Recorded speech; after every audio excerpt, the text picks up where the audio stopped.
नाज़रीन, सिंध असेंबली जे स्पीकर आगा सिराज दुरानी जी रिहाइशगाह खे सब जेल करार ॾिनो वियो आहे। ज़रियनि मूजिब सिंध जे वॾे वज़ीर सैयद मुराद अली शाह जी मंज़ूरी बाद आगा सिराज दुरानी जे घर खे सब जेल करार ॾिनो वियो आहे।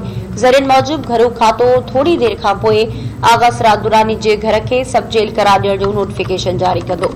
एक भेरो ॿीहर अहम ख़बर बाबति तव्हांखे आगाह कंदासीं। सिंध असेंबली जे स्पीकर आगा सिराज दुरानी जी रिहाइशगाह खे सब जेल करार ॾिनो वियो आहे। ज़रियनि मूजिब सिंध जे वॾे वज़ीर सैयद मुराद अली शाह जी मंज़ूरी बाद आगा सिराज दुरानी जे घर खे सब जेल करार ॾिनो वियो आहे। ज़रियनि मूजिब घरू खातो थोड़ी देर खां पोइ आगा सिराज दुरानी जे घर खे सब जेल करार ॾियण जे हवाले सां नोटिफिकेशन जारी कंदो।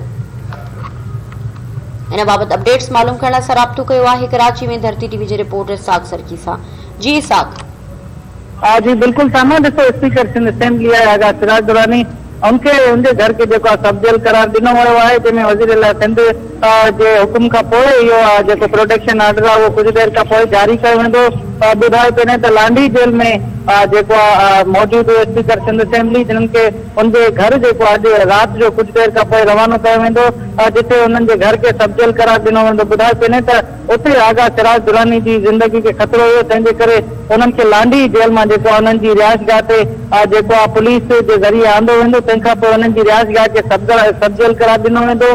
कुछ देर खां पोइ जेके प्रोटेक्शन ऑर्डर आहिनि उहे बि जारी कया वेंदा, जॾहिं त सिंध असेंबली जे दौरान जेको सिंध असेंबली जो इजलास भी जेको आगा सिराज दुरानी जी सदारत में थींदो, जॾहिं त वज़ीर आला सिंध जे हुकुम खां पोइ जेको प्रोटेक्शन ऑर्डर आहे उहो कुछ देर खां पोइ जारी कयो वेंदो, जंहिंमें लांडी जेल खां जेको पुलिस जी निगरानी में आगा सिराज के उन्हनि जो घर आहे जिते डिफेंस में उते आंदो वेंदो, हिननि खां पोइ उनजे घर के जेको सब जेल करार ॾिनो वेंदो। जी इसाक, वरी महिरबानी। तफ़सील